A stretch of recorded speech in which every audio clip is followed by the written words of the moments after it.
الحمد لله رب العالمين والعاقبة للمتقين والصلاة والسلام على رسوله محمد وآله وأصحابه أجمعين.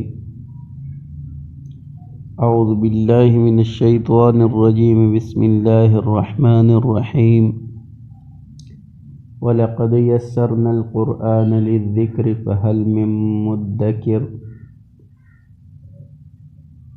اور بلا شبہ ہم نے قرآن کریم کو نصیحت حاصل کرنے کے لیے آسان کر دیا ہے.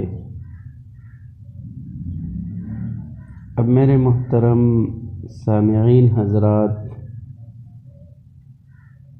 بعض حضرات عرض کرتے ہیں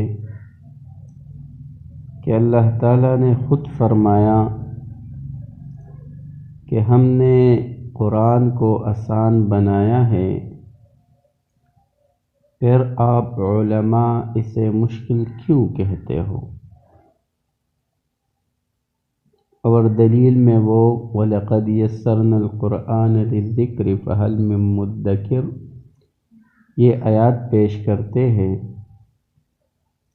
تو میرے محترم سامعین حضرات، قرآن مجید کی آیتیں وہ دو قسم پر مشتمل ہیں. ایک تو وہ آیتیں ہیں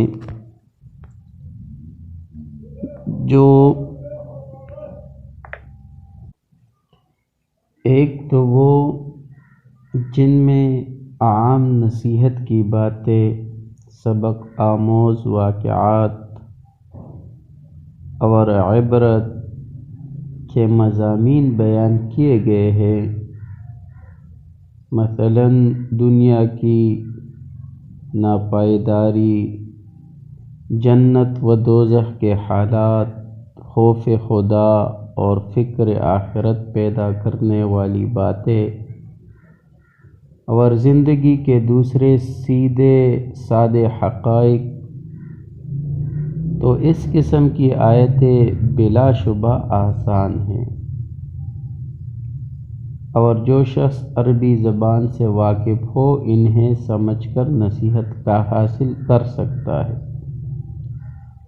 تو جو قرآن میں ارشاد باری تعالیٰ ہے وَلَقَدْ يَسَّرْنَا الْقُرْآنَ لِلذِّكْرِ فَهَلْ مِن مُّدَّكِرٍ، ان سے مراد اس قسم کی آیاتیں ہیں.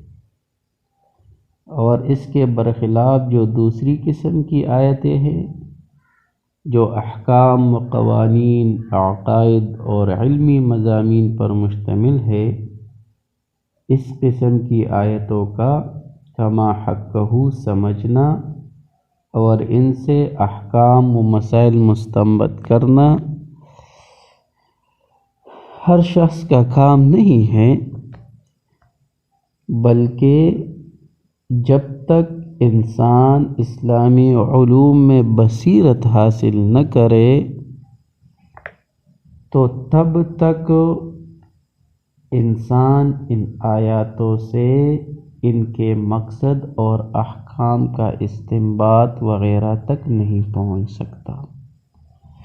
تو جو قرآن مجید میں ارشاد ہے وہ پہلی قسم آیتوں کے مطابق ہے، اور جو دوسری قسم کی آیتیں ہیں تو وہ علماء، فقہاء، مفسرین حضرات اور یہ ان کا کام ہے.